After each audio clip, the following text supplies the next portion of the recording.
let's stop talking about Trump. We talk about him too much. We want to tell people what we're going to do for them. Yeah. Healthcare, environment, those kind of issues. For example, I've seen you on TV a lot in the last couple of years. I know everything you know, or that you tell us, about the Russian situation. I don't have a clue what you think about healthcare. I've never heard it. Yeah. I don't know whether you're for Medicare for all, or improve Obamacare, or get a chicken. I don't know what. Well, we know that this whole smear on Joe Biden comes from the Kremlin. That's been clear for well over a year now, that they've been pushing this false narrative about the vice president and his son. Just a few days ago, we brought you Bill Maher lighting up Adam Schiff for his towering hypocrisy, an epic moment that sent shockwaves through an already struggling Democratic Party. Well, get ready, because we're diving even deeper in part 2. Today, we unpack Schiff's blatant double standards and his chronic case of Trump derangement syndrome in full detail.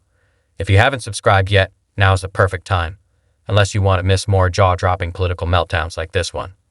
Let's talk about the latest twist, the Office of Legal Opinion. I was always of the opinion, number one, that the Office of Legal Counsel opinion that you can't indict a sitting president was wrong. Oh, good. That, in fact, you can indict a sitting president.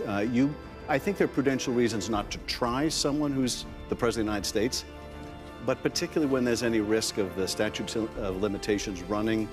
If the president commits a crime, they should be indicted, and you should stay prosecution. So, but frankly, I had no expectation that that would be the course Mueller would take, even if the evidence supported it, because he is fundamentally conservative, and I don't mean left-right conservative, but he was going to follow the established policy. He was not going to make new ground. So I didn't think it was realistic to expect that he would indict the president. And those that did, I think, were unrealistic in their expectations. I want you to really take note of how obsessed Adam Schiff was with indicting Donald Trump during his first 4 years. We're not talking basic criticism. We're talking full-blown sonnets. It was less about justice and more about airtime. If Trump so much as breathes, Schiff was there, ready to sound the alarm. Now look, I get it. Schiff's a Democrat. Of course he's going to root for Biden and slam Trump. But here's the real issue. Is that what this country needs right now? Politicians who treat party loyalty like religion, who can't call out the rot in their own ranks. America is already hanging by a thread. The last thing we need is more partisan puppets pretending they're crusading for justice while actually pouring gasoline on the fire. Accountability shouldn't stop at the party line. But for Schiff, that line is the mission. Power first, people last. And the rest of the country, as far as he's concerned, they can deal with the fallout. So where am I going with this? Good question. Watch this next clip, and I'll break it all down when we come back. That left and right agreed on. Left and right basically agreed. This is a guy of honor. This is an honest guy. This is an honest broker. Whatever he says goes. Americans are not into details. Don't read it to me, Bob. Just give me a thumbs up, a thumbs down. The fact that he was like, if you couldn't impeach before, how are you going to impeach after? Did you catch Bill Maher calling Adam Schiff a Trump stalker? Because let's be honest, that's exactly what he was. Schiff was laser-focused on impeaching Trump, come hell, high water, or a total lack of evidence. He pushed the Russia collusion narrative like it was the 10 Commandments. But here's the kicker. Even Robert Mueller, yes, the special counsel for the DOJ, came up empty. No concrete evidence, no smoking gun. Nothing that justified the media-fueled hysteria Schiff stirred up night after night. And yet there he was, grinning ear to ear on cable news, obsessed and oddly giddy about tearing Trump down. Facts? Optional. Due process? Inconvenient. Schiff wasn't chasing truth. He was chasing headlines and partisan glory. Now, Bill Maher is peeling back the layers and calling out the hypocrisy. But buckle up, because it gets even better. Here's the awful dilemma that we face.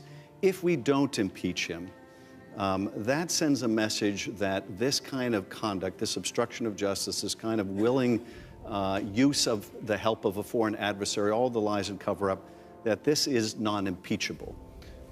At the same time, if we do impeach him, and he is acquitted as he would likely be acquitted, then the message is those are not impeachable offenses.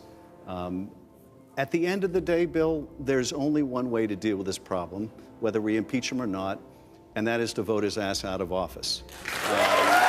That's what Adam Schiff has always been after.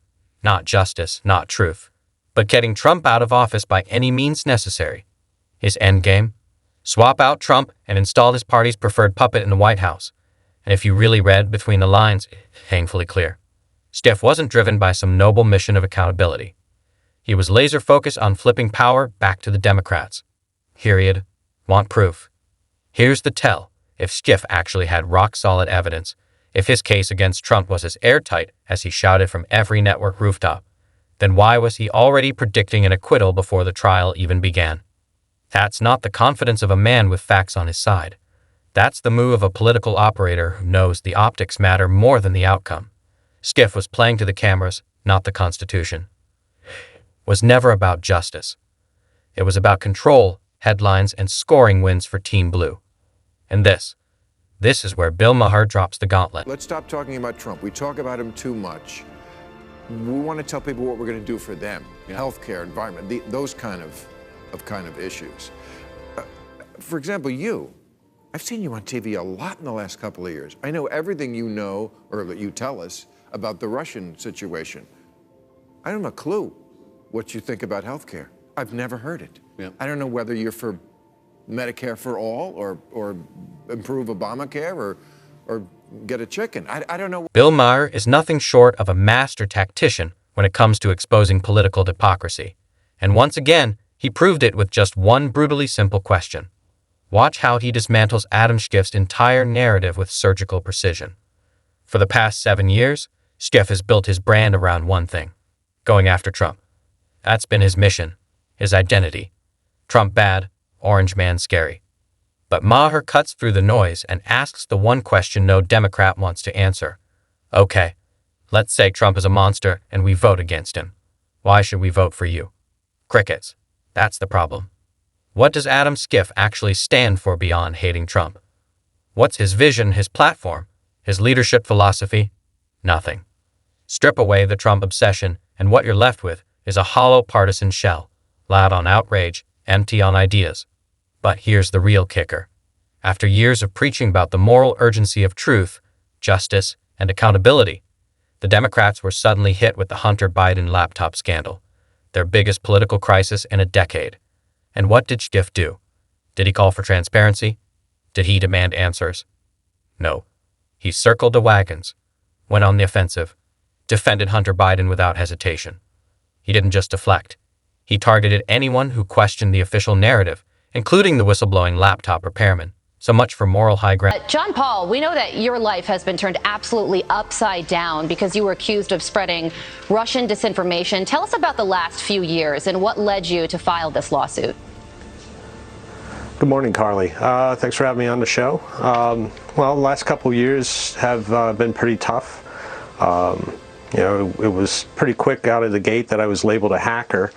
And then after Adam Schiff and 51 intelligence experts decided to pen a letter and tell the... I've got to hand it to John Paul Mac Isaac.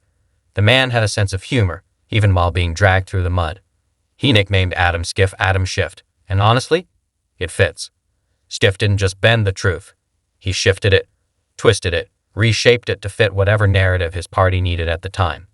And in any functioning democracy, someone like John Paul, who had the guts to come forward with Hunter Biden's infamous laptop, should have been praised, protected, maybe even rewarded for speaking truth to power.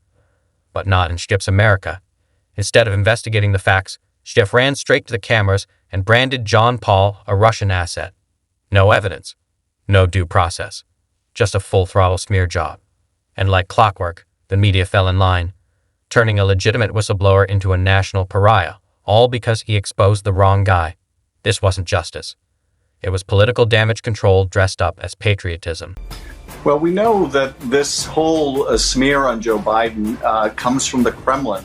That's been clear for well over a year now, that they've been pushing this false narrative about the vice president and his son.